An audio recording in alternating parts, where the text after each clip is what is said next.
जम्मू कश्मीर के जम्मू खित्ते में लाइन ऑफ कंट्रोल पर फौज ने दरअंदाजी की एक बड़ी कोशिश को नाकाम बना दिया है। रात के दौरान इस ऑपरेशन में भारी हथियारों से लैस 3 दरअंदाज हलाक कर दिए गए। इस दौरान फौज के 4 जवान जख्मी हुए हैं।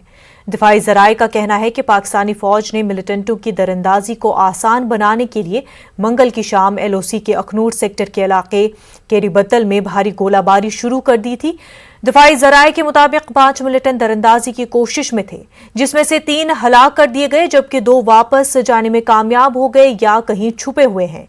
फौज के 4 जवानों को गोलियां लगी हैं और वो अस्पताल में जेर इलाज है। हलाकशुदा मिलिटेंटों की लाशें LOC पर पाकिस्तान के हिस्से में पड़ी हैं।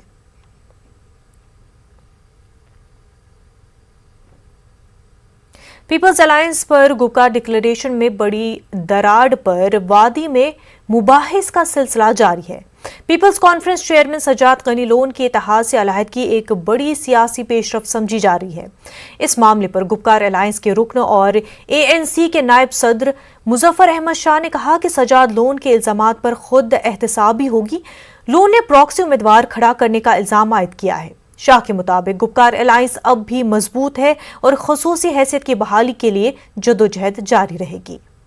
जो निजी लेवल पर उसमें कौन कौन मुलव्वस थे, हमने ऑलरेडी PAGD में यह तय किया हुआ कि हम लोग बैठेंगे और इसको बाज़ाब्ता तौर एक डायसेक्शन के तौर पर देखेंगे कि ये कहां कहां पर हुआ, ये किसने किया, कौन उसमें मुलव्वस थे, कितने इंपॉर्टेंट वो लोग थे, किन पोजीशंस में हो डिफरेंट पार्टीज में, खा वो कोई भी पार्टी हो।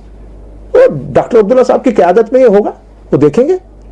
मगर आज की तारीख में PAGD मेरे भाई एक मूवमेंट है, एक मूवमेंट के तौर पर रहेगी और 370 और 35A को वापस लाकर ही दम लेगी। That is our basic agenda. Election आते हैं जाते हैं, कौन सी बड़ी बात है भाई, DDC आपने जी ये कमाल कर दिया जी, और बिग डील। जम्मू कश्मीर प्रदेश कांग्रेस के सदर गुलाम अहमद मीर ने कहा कि PAGD से पीपल्स कॉन्फ्रेंस की किनारा कशी इस बात की जानिब वाज़ेह इशारा है कि अलायंस में शामिल सियासी पार्टियों के माबैन दूरियां पैदा हो गई है। अनंतनाग में पार्टी कारकुनों के एक इजलास से खिताब के बाद GA मीर ने कहा कि कांग्रेस की आला क़यादत जम्मू कश्मीर की मौजूदा सियासी सूरत हाल का बारीक बीनी से मुशाहिदा कर रही है और मुस्तक़बिल की पॉलिसियों के लिए कौमी सतह पर पार्टी लीडरान के साथ मशावरत करके हिकमत अमली वज़ह की जाएगी। तरह का सिग्नल उसमें है, एक तो हो सकता है आने वाले किसी चुनाव में सीट शेयरिंग वो नहीं करने के लिए तैयार होगा, उनके काडर्स की कोई प्रेशर होगी, और दूसरा मगर उन्होंने कहा है कि मैं PAGD के एजेंडे के बाहर नहीं हूं, मैं उसके साथ हूं। स्टेट में क्या रुझान, क्या तरीक़ेकार कांग्रेस पार्टी ने रखना है, लोगों की आवाज कैसे वो वहां बने, लोगों के दिल कैसे जीते, वो मरकजी क़यादत और खसूसन जम्मू कश्मीर के लिए एक बहुत बड़े पैमाने पर ऑलरेडी एक कश्मीर पॉलिसी प्लानिंग ग्रुप बना हुआ है। जो भी कोई मामला हमारे यहाँ सियासी होता है उसको पहले उस कश्मीर पॉलिसी प्लानिंग में डिस्कशन होता है, उसके बाद जो वहां से लाइन ऑफ एक्शन निकलती है उसको फॉलो किया जाता है। बीजेपी के तर्जुमान अल्ताफ ठाकुर ने PAGD इत्तेहाद को झूठ और धोखाधड़ी पर मबनी करार दिया है। ठाकुर ने न्यूज़ 18 उर्दू से बातचीत में कहा कि आर्टिकल 370 को बहाल करने के जाली वादों पर DDC इलेक्शन में वोट हासिल करने के लिए PAGD तश्कील दी गई थी। मौका परस्त और खुद गर्जों का इत्तेहाद झूठ पे मुबनी था और झूठ पे ये इत्तेहाद बनाया गया था। बेसिकली इसके पीछे जो इनका मकसद था ये वही था कि 70 साल तक जिस तरह से उन्होंने यहाँ के लोगों को अलग अलग वादे करके गुमराह किया और वोट लिए, जैसे कि 370 पर 70 साल तक उन्होंने वोट दिया और कभी उन्होंने लोगों को नहीं कहा कि 370 एक आर्जी है और ये कभी भी जा सकता है।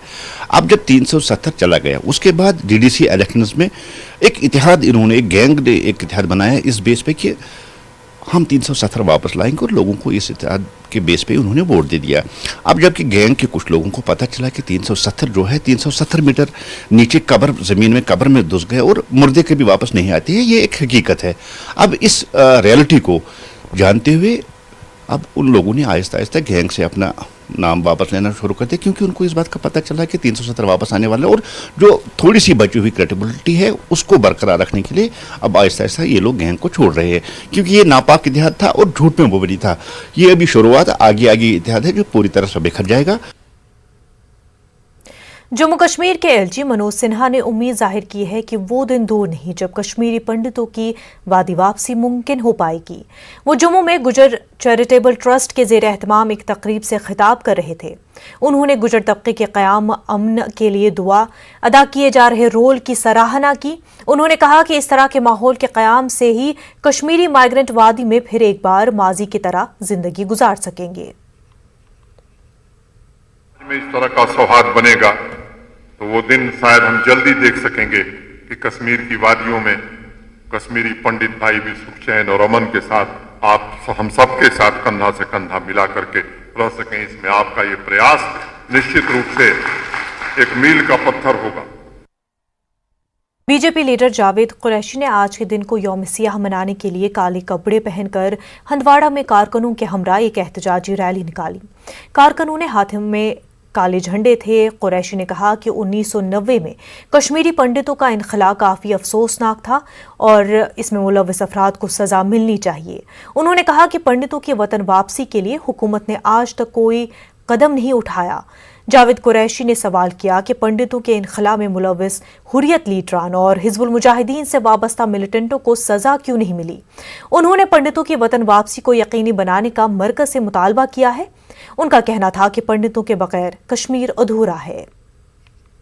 एक कश्मीरी चाहता है कि जो उस टाइम पे यहाँ के कुछ फिरक परस्तों ने पंडितों को निकाला था, हमारे पंडित भाइयों को यहाँ से निकाला था, मजहब की आड़ में मजहब के कुछ ठेकेदारों ने, फिर कुछ फिरक परस्तों ने अपने अपने गांवों में उनके मकानों के ऊपर रात के वक्त वो पोस्टर चिपकाए, जिससे वो एक दहशत का माहौल बना।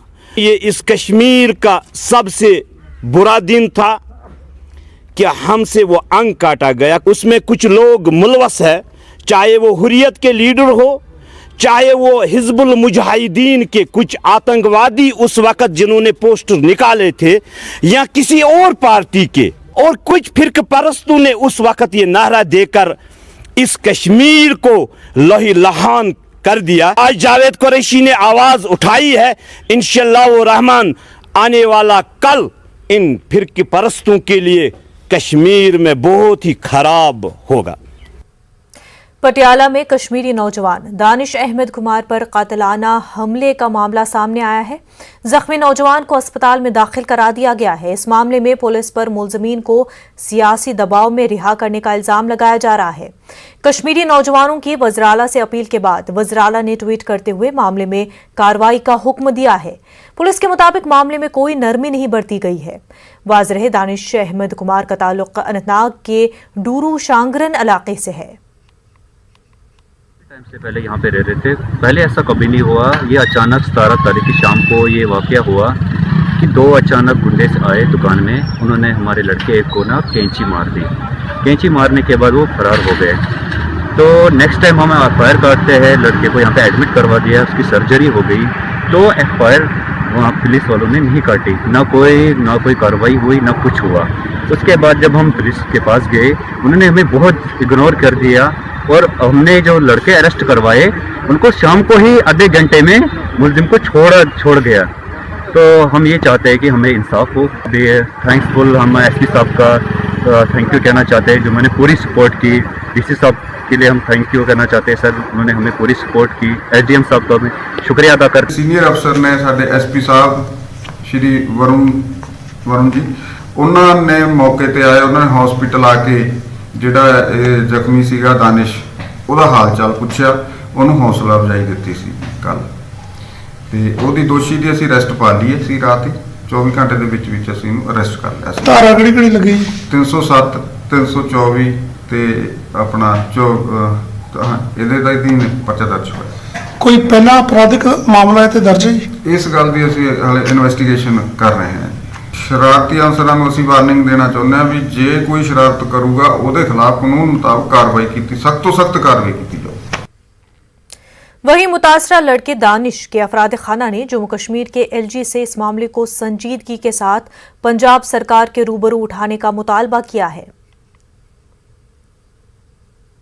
तब तक और उन्होंने बताई भी नहीं, और वो बोल रहे हैं कि वो बोल रहे हैं कि ट्रीटमेंट भी मुफ्त चल रहा है और वहाँ कुछ भी पता नहीं, ना कोई डॉक्टर भी, ना कोई अंदर जाने ना देता है, ना बात करने देता है। मेरे बाप भी वहाँ पहुँच गया, मेरी मामी भी वहाँ पहुँच गई, मेरे बड़ी मामी वो भी डॉक्टर है, वो भी वहाँ पहुँच गई और उनको अंदर जाने नहीं देते हैं। गरीब घराने का बच्चा है, इसकी माँ भी बिहार की रहने वाली है, बाप साल भर कश्मीर श्रीनगर में मजदूरी करता है, ये भी मजदूरी के लिए उधर गए, मगर पता नहीं चलता किन कारणों पर इन्होंने इस पर हमला करा। मुलजिम उसको सख्त से सख्त मिलेगा और हम फिर अपने बच्चों को बोलेंगे आप जाओ मजदूरी के लिए।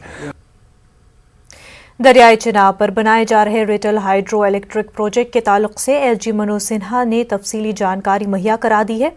उन्होंने बताया कि आइंदा 5 सालों में जम्मू कश्मीर में बिजली की पैदावार दोगुनी हो जाएगी और प्रोजेक्ट कारकर्द होते ही बिजली की किल्लत का मसला दूर हो जाएगा। उन्होंने बताया कि प्रोजेक्ट से 12,000 मुलाजमीन पैदा होंगे।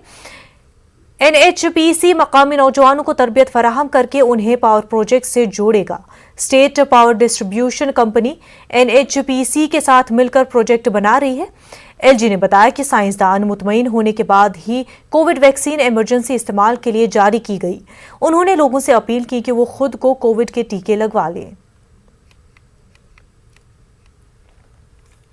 तो केवल पावर प्रोजेक्ट्स में, खासतौर से हाइड्रो पावर प्रोजेक्ट्स में 52,821 करोड़ का इन्वेस्टमेंट आने वाले समय में हो रहा है और मोटे तौर पर 12,000 डायरेक्ट और इनडायरेक्ट जॉब्स इससे क्रिएट होने वाले हैं।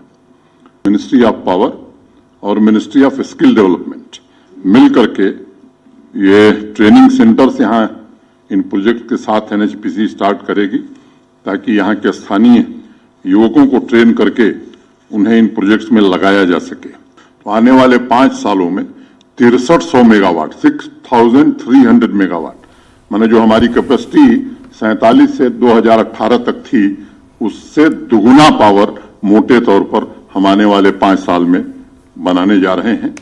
इसके लाभ आप स्वाभाविक रूप से समझ सकते हैं कि एक तो सेल्फ रिलायंट पावर में हो जाएगा स्टेट, पावर डेफिसिट से पावर सरप्लस स्टेट हम बनेंगे, फास्टर ग्रोथ होगी, डेवलपमेंट होगा। इस रटले प्रोजेक्ट की कुछ विशेषताओं का भी मैं जिक्र करना चाहूंगा। 5,281.94 करोड़ की लागत से 850 मेगावाट का ये हाइड्रो पावर प्रोजेक्ट होगा। शायद ये पहली बार ऐसा हो रहा है कि बिना एक पैसे लगाए जम्मू कश्मीर एक पावर प्रोजेक्ट में आधे का हिस्सेदार, लगभग आधे का बनने जा रहा है। आज जो तय हुआ है कि ये 60 महीने में माने 5 साल में कमीशन कर दिया जाएगा। ये देश की पहली पावर प्रोजेक्ट है कि जिस साल कमीशनिंग शुरू होगी उसी साल से पावर मिलना हमें शुरू हो जाएगा। वक्त हो गया एक छोटे से ब्रेक का, जल्द होंगे हाजिर।